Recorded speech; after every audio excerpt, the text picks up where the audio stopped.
잊혀져 가고 있는 장제원 의원 아들 소식을 먼저 짤막하게 들려드리고 가겠습니다. 네, 일단 보시는 바와 같이 경찰 장제원 아들 곧 송치 뺑소니 무혐의 9월 23일자로 이런 기사가 떴죠. 경찰은 음주 사고를 낸 혐의를 받고 있는 장제원 자유한국당 의원의 아들 장용준 씨를 기소 의견으로 곧 검찰에 넘길 계획이라고 밝혔습니다. 경찰은 사고 후 현장에서 조금 벗어난 것과 관련해선 뺑소니 혐의가 없다고 판단했습니다. 이게 왜 뺑소니 혐의가 없는지, 왜 무혐의인지 전 이해가 안 가는데요.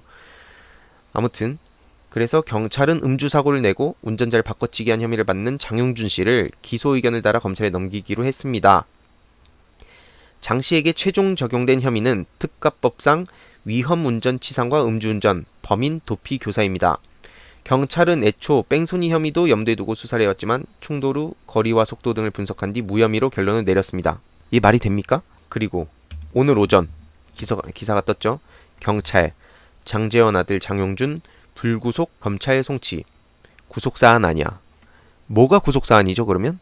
경찰이 음주 뺑소니 혐의를 받고 있는 장제원 자유한국당 의원의 아들 래퍼 장용준을 불구속 상태로 검찰에 송치했다.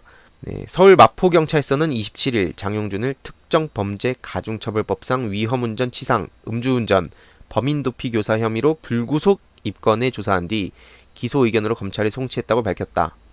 경찰 관계자는 음주교통사고에 관한 형사소송법상의 일반적인 구속기준과 검찰과 협의해 마련한 교통사범 구속수사 기준을 종합적으로 검토했다라며 구속사안이 아니라고 판단했다고 불구속 이유를 설명했다고 합니다. 다들 아시겠지만 장용준 씨는 7일 오전 2시 3시 사이에 마포구 지하철 6호선 광흥창역 인근 도로에서 음주 상태로 차를 몰다가 오토바이와 충돌했고 현장 경찰이 측정한 장용준 씨의 혈중 알코올 농도는 면허 취소 수준에 해당하는 0.12%라고 전해졌습니다. 이후 장용준 씨는 음주 사고를 수습하면서 김 씨를 내세워 운전자 바꿔치기를 시도했고요.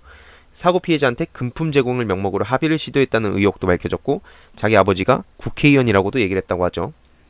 경찰은 장용준과 A씨가 친밀한 관계였고 운전자 바꿔치기에 대해 대가를 주고받은 적은 없다라고 밝혔습니다. 경찰은 수사 초기 뺑소니 사건에 적용하는 사고 후 미조치 혐의로 장용준 씨를 입건했지만 사고 후 피해자 구호 조치를 한 점 등을 고려해 뺑소니 혐의를 인정하지 않았다고 합니다.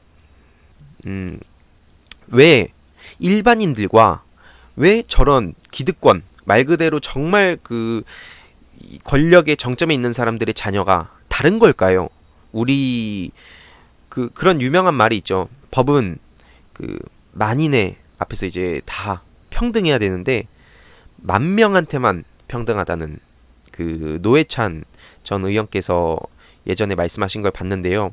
정말 그렇죠. 지금 이 법이라는 게 있잖아요. 법을 만드는 사람의 자녀가 특히 윤창호법이라는 게 생겨난 게 얼마나 됐습니까?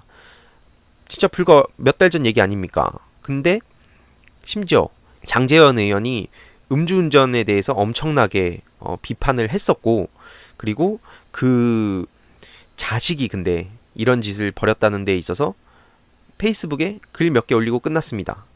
이런 상황에서 우리 국민들을 얼마나 우습게 아는지를 제대로 알 수 있는 거죠.